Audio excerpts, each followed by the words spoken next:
nih Kembali ke sebelah dulu, kiri kan. ini mantan TKI. Iya, nah kita simpan dulu. Jadi coba kita kembali ke Bang Ali juga, beliau mantan TKI. Apa dulu pengalaman pahitnya, manisnya, dukanya selama di Arab Saudi? Silakan Bang Ali. Terima kasih Pak Ketum Kanjeng.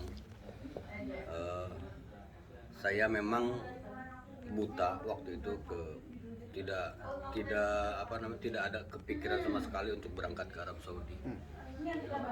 Karena saya usaha dulu bangkrut. Saya pengusaha sebetulnya. Tahun berapa dulu? Tahun 2009 saya bangkrut, akhirnya 2010 saya mendaftar melalui sponsor. Oke. Saya ditaruh di penampungan. Selama di penampungan kan berputar tuh, ada yang proses pasporan, ada yang PAP, ada yang medika dan lain sebagainya. Udah beberapa lama, ternyata saya sudah diurus. Ternyata uangnya diambil sama sponsor. Oh, 10 juta itu. Oke. Korban. Korban, ya. Sponsor. Jadi saya waktu itu saya datangi PT, kenapa saya nggak diurus? Saya bilang. Oke. Marah-marah lah waktu itu. Hmm. Sampai bersetegang lah akhirnya. Ketika itu akhirnya PT memberikan kemudahan, bagaimana Kang Ali kalau potong gaji katanya. Oke. Karena uang saya udah habis, saya bilang. Hmm. Udah lah nggak apa-apa, potong gaji. Tapi bagaimana hidup saya nih? Saya nggak bisa ngerokok, nggak apa, ini udah habis. Ini masih di penampungan dulu ya? Penampungan. Oke. Ya, akhirnya PT mengajak saya untuk ya jadi staff. Berarti ini saya lihat lebih sedih lagi ya. Nasibnya Bang Ali di Indonesia aja udah menderita dia. Kalau Bang Jadi Yusri dia lengkap. di Oman, nggak sampai di Oman. Terus, Bang. Jadi tanpa sadar juga saya ikut bekerja di sebuah P3MI atau PJTKI waktu itu. Oke. Saya membantu mengantar pasporan, mengantar PAP. Oke. Lantas juga Jadi staff ya? jadi staf Oh, juga. jadi staf. bahkan waktu itu saya nggak sadar Pak, ketika Tapi digaji nggak waktu itu? Kok jadi staf? Oh, so makan. Oke. itu juga bangga Pak, bisa Oke. merokok, bisa apa, Iya. Yang penting berangkat. Iya. penting bisa berangkat. Iya. Lanjut. Tiap malam bakar KTP saya, Duh. KTP palsu waktu itu. Wih. Saya nggak Ya nyadar itu amat waktu ini. itu ya. Oh, pengalaman pahit nih berarti. Berarti tapi nggak sadar waktu itu. Nggak tahu ya. Nggak tahu ya, Masih ikut dulu. bakar tiap malam itu. Menghilangi jejak lah ya. Nah, akhirnya tibalah saya berangkat ke Arab Saudi tahun 2010 itu.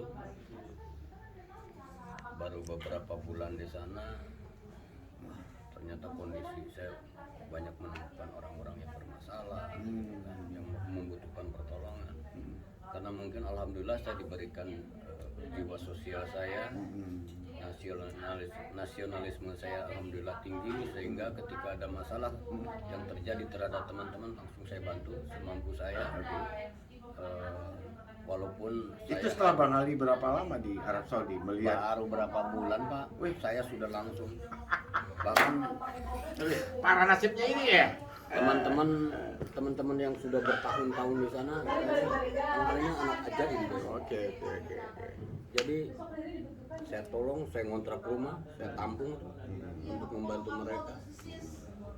Dan alhamdulillah saya gaji saya kadang-kadang majikan juga tahu karena ini kemanusiaan. Oke. Kasih makan, kasih tempat, saya nyewa rumah waktu itu. Di sana? Di sana di Arab Saudi. Punya uang dong. Ya rumah. Dari gaji.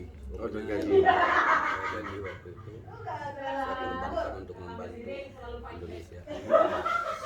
Dan sebetulnya ketika saya diberangkatkan tahun 2010 itu adalah puncak-puncak permasalahan yang tinggi sekali di Arab Saudi. Apa sih persoalan utama itu yang sesuai pengalaman yang Bang Ali? Ya puncak masalah yang tadi Bang Ali sebutkan. Sebetulnya ya puncaknya kalau menurut saya ini saya runtut dari awal dulu ya. Ketika diberangkatkan itu mereka tidak mempunyai kompetensi sama sekali. Oke. Mereka bukan hanya minim kemampuan keterampilan bahasa, tetapi mental juga tidak ada. Sehingga ketika mereka dihadapkan dengan kondisi di Arab Saudi yang notabene Arab Saudi itu negara monarki yang masih sistem perbudakan seperti Oke, itu oke. negara-negara Arab mungkin semua orang sudah tahu sehingga kabur. Dan ketika kabur bukan jadi selamat sebetulnya, itu menjadi masalah kedua. Mereka diperlakukan eksploitasi oleh yang justru bukan hanya orang Indonesia tetapi oleh setiap orang yang bertemu dengan mereka pasti mereka mendapat perlakuan eksploitasi Oh, seperti itu ya. seperti itu. Sehingga waktu itu saya bukan hanya berhadapan dengan orang Saudi waktu itu ketika mereka mendapat, tetapi juga orang-orang Indonesia yang melakukan eksploitasi. Oh gitu ya. Berarti orang kita juga melakukan itu di sana. Saya kalau dipresentasikan menurut saya itu 60% justru penjahatnya orang Indonesia. Oh gitu malah. Sangat betul Berarti- sekali. Jadi menurut saya ketika teman-teman itu kabur dari majikan itu problem yang sesungguhnya sebetulnya. Mereka dimanfaatkan, dieksploitasi. Sindikat kaburan itu dikendalikan oleh sesama Orang kita juga gitu ya. Oke. Justru karena kadang-kadang begini. Ini yang pengalaman yang saya alami. Mereka ketika ada tekanan dari majikan, ini ada teman atau siapa dirayu kabur aja seperti itu. Akhirnya ya jadi banyak korbannya bertumpuk-tumpuk. Sehingga ketika kejadian Kubri Kandahar ya. Iya. Kubri Kandahar Ini yang tahun 2000. pengalaman yang paling pahit yang dialami oleh Bang Ali di sana. Kalau saya sendiri tidak ada yang pahit, Bang. Kalau saya walaupun saya pernah awalnya saya diperlakukan tidak adil oleh majikan, tapi karena saya persisten dan waktu itu saya berkelahi sama majikan. Oke. Enggak di penjara. Alhamdulillah.